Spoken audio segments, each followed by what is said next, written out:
call this meeting to order, and I think we will ask Member Brennan to join us. Okay. And we'll have it in present quorum. I'm not speaking very well today. Okay, calling this meeting to order. Can we have a roll call? Ozog, Here. Colbert, DeCiani, Here. Krajewski, Schwarzy, Here. Monatori, Here. Okay, next I'm going to ask that we allow Sam to, So moved. okay, thank you. Second. And Sam is awaiting a COVID test. And I also want to welcome John, who is awaiting a COVID test as well. So, so I wish you both negative tests. Thank you. South Dakota. Yeah, really. I wish I could say mine was negative, but I had it last week. So I'm back, but among the living, but not among the populace right now for another couple of days. But you're feeling okay? I am. I'm better. Thank you.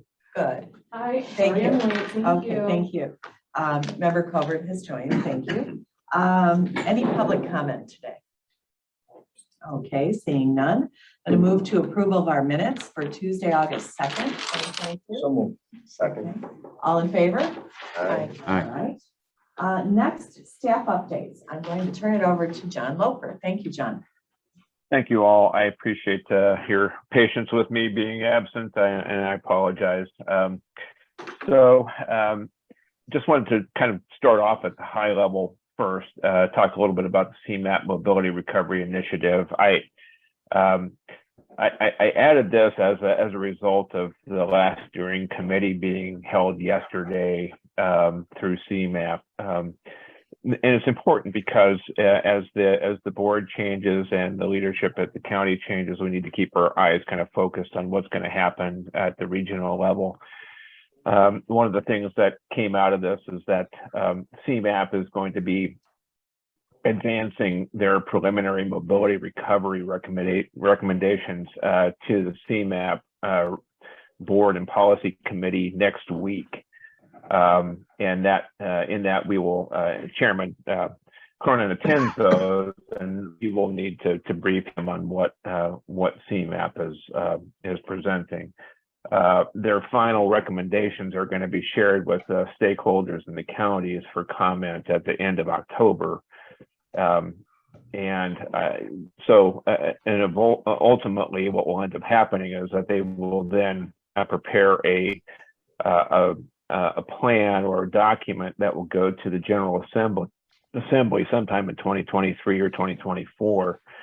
The General Assembly actually set out a list of wants that they wanted Cmap to cover, including such items as the fare box recovery ratio for the region, governance, sales tax burdens and distributions, and any other changes to state statute or the service board enabling legislation that Cmap might recommend. And so we want to be watchful about things that come out of that report and be a participant in that process.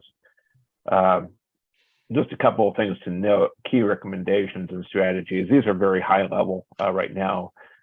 They're talking about investing in a stronger and more financially secure transit system, meaning that they want to talk about enactment of new revenues for transit and reforming a system to be more inclusive and affordable. So that's really, it's an equity lens there.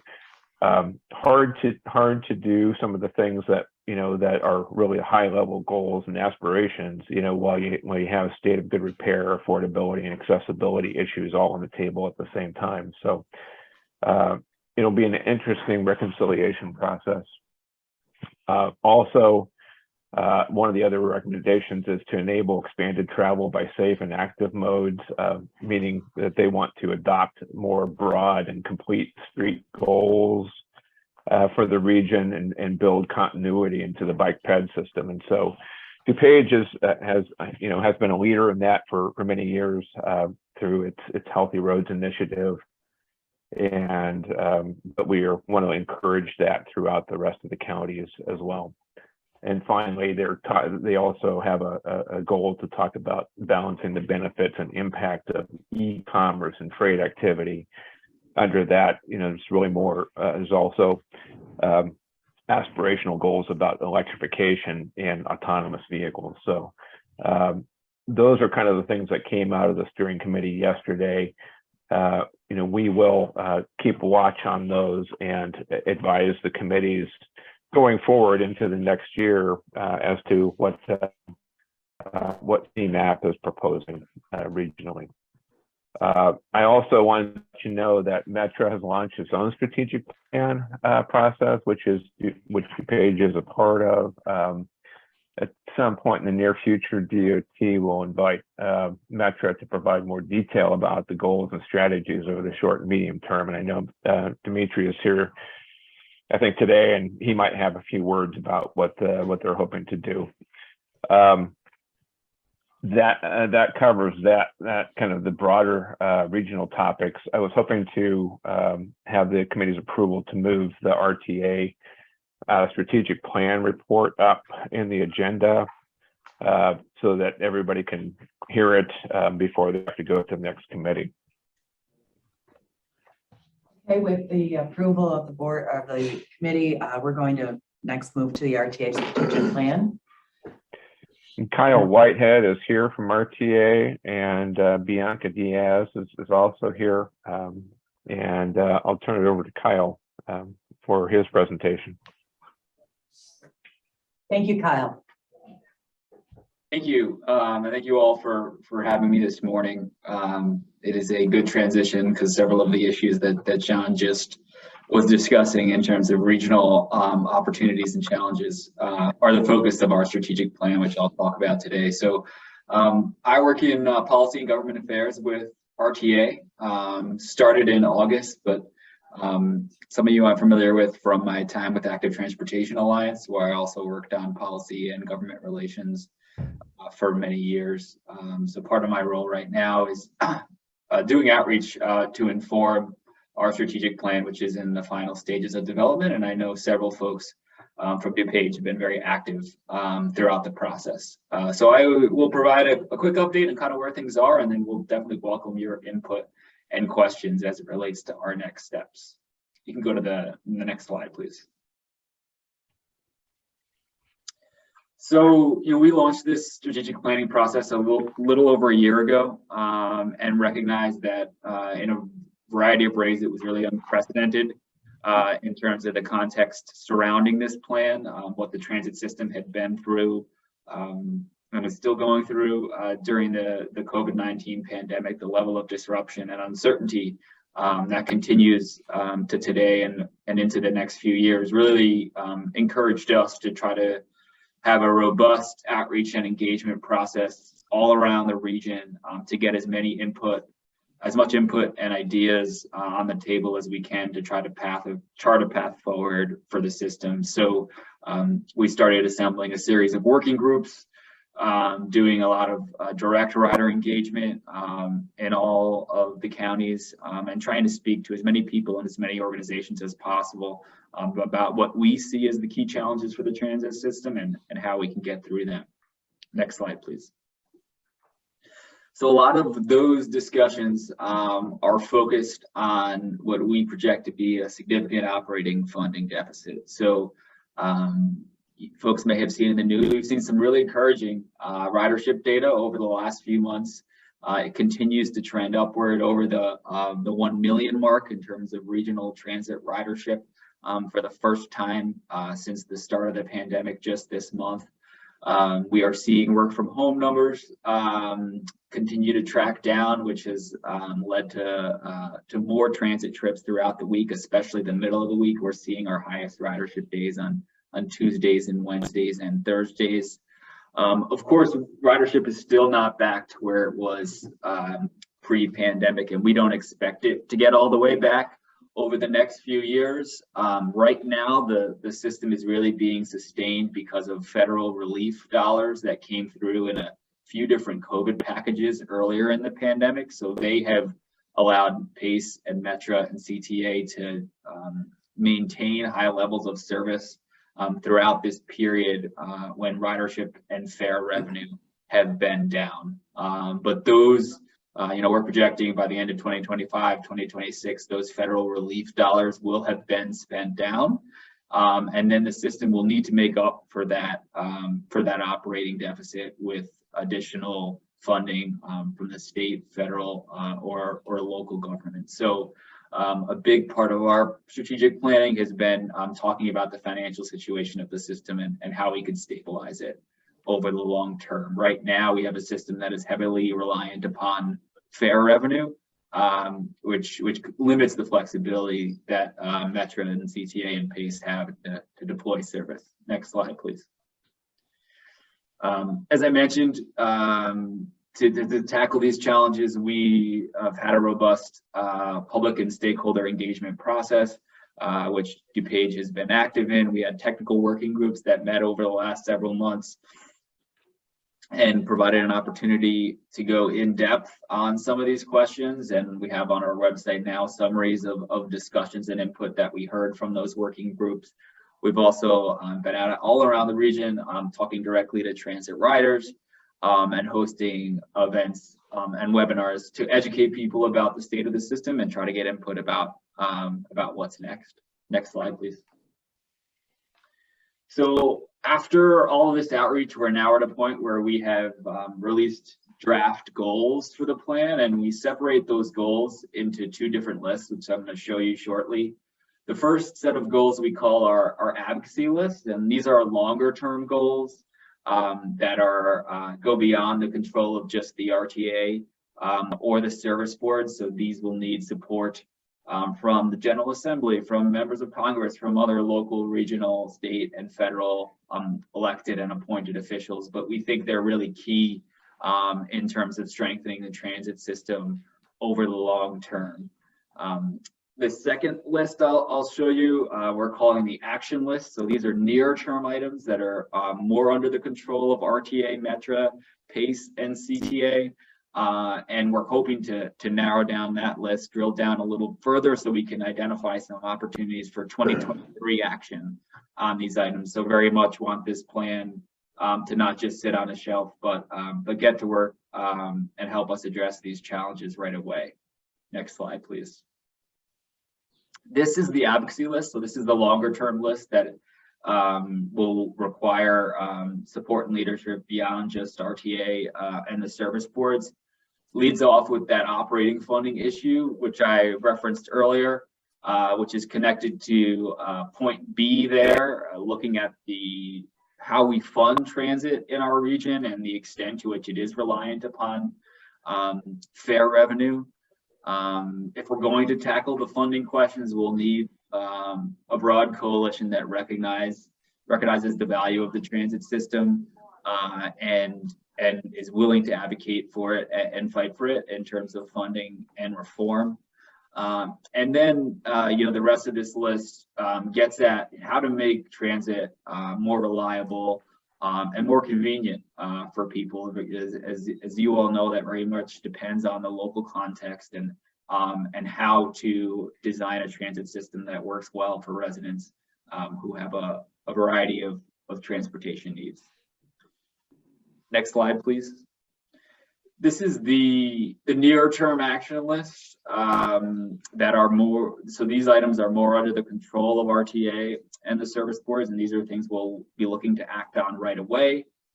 Of course, all of this is underwritten by safety and security and everybody feeling safe riding transit, making transit more accessible for people with disabilities, older adults, families with young children.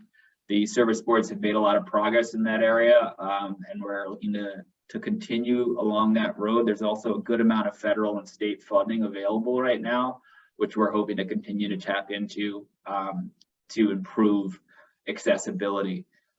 There's been lots of discussion about real-time travel information and the accuracy of train trackers and bus trackers and evolving technology in this area so that riders have good information about when the next train or bus is going to arrive, how long their trip is going to take, wanting to continue to invest and improve there.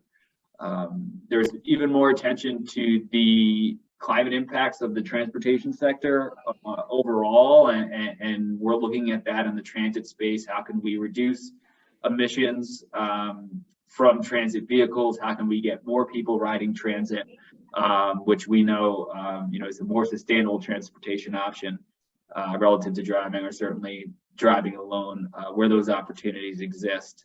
A big role for the RTA is overseeing the regional capital program and the types of investments we're making all around the regions and our stations and equipment. So wanting to continue to refine that process, and ultimately we recognize the need to adapt bus and train service to meet the changing needs of riders. The pandemic has really disrupted everybody's travel behavior, and there's still some uncertainty.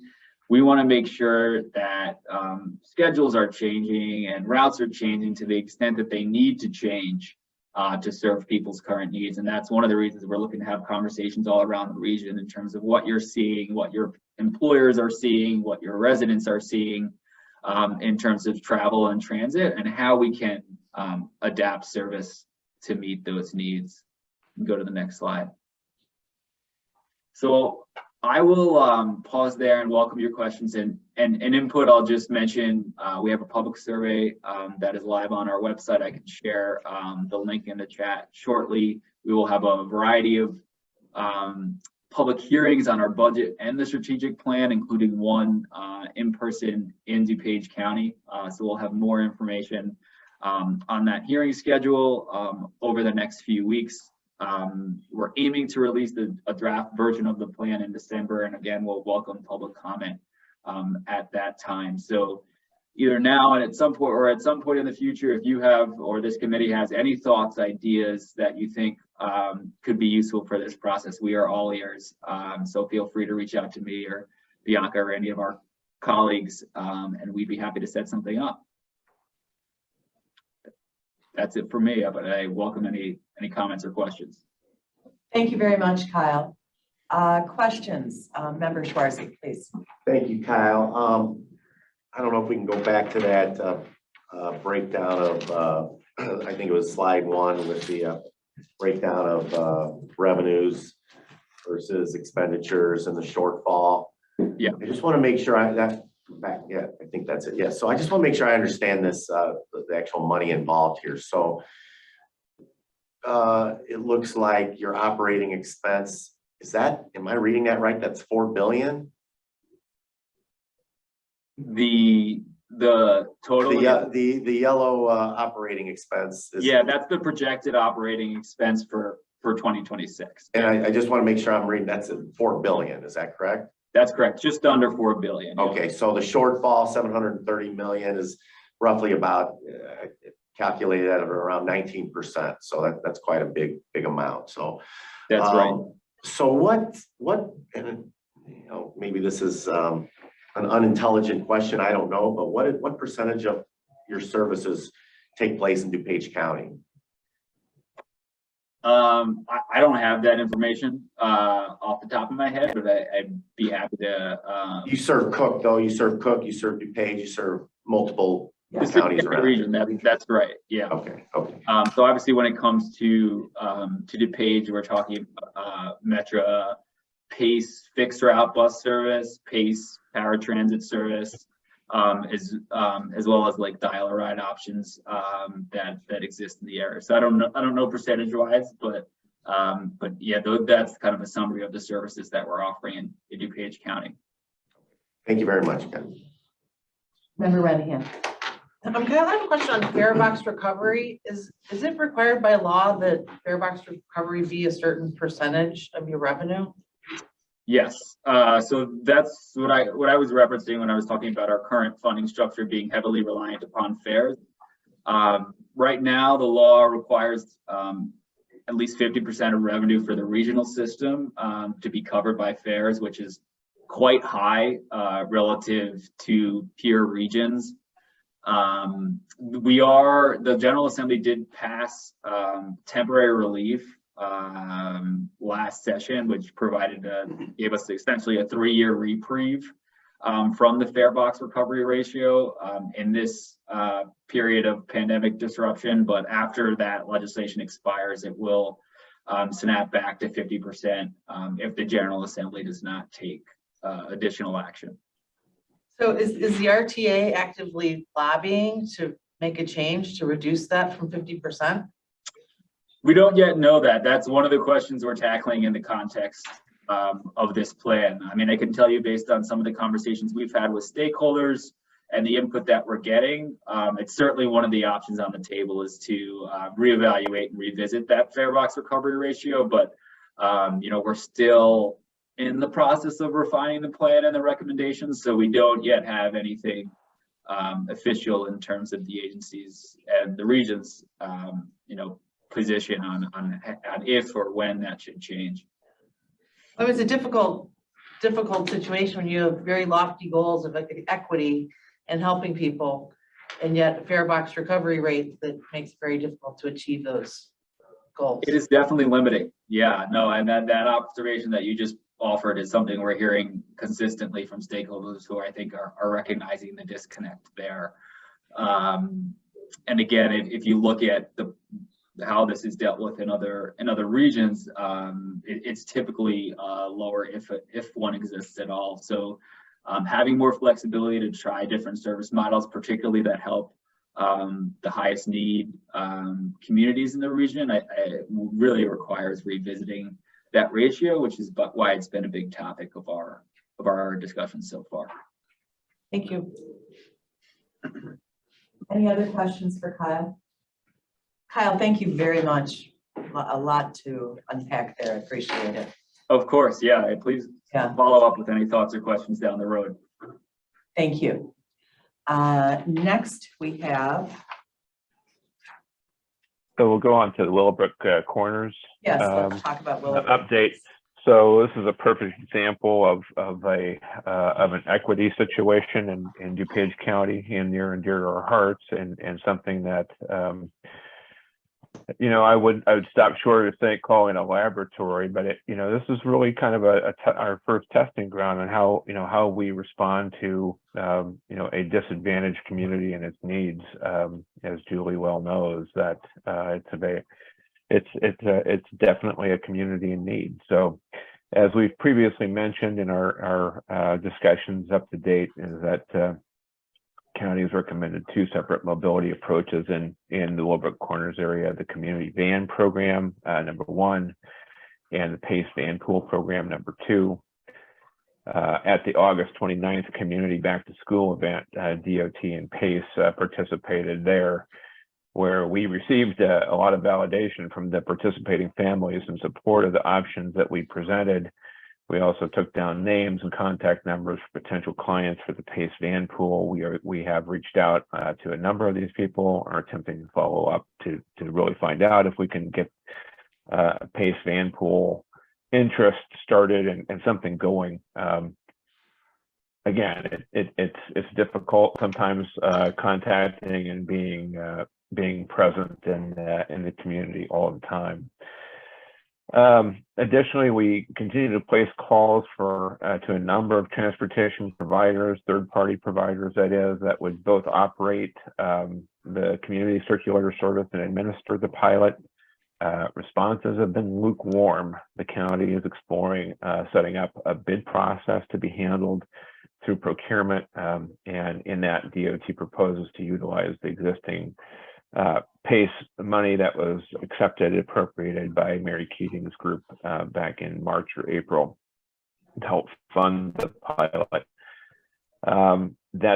That's kind of where we are presently. Again, the outreach has been, like I say, it's been lukewarm, and I think we'll continue to do that. But it comes a time when we really have to explore just doing it through a bid process.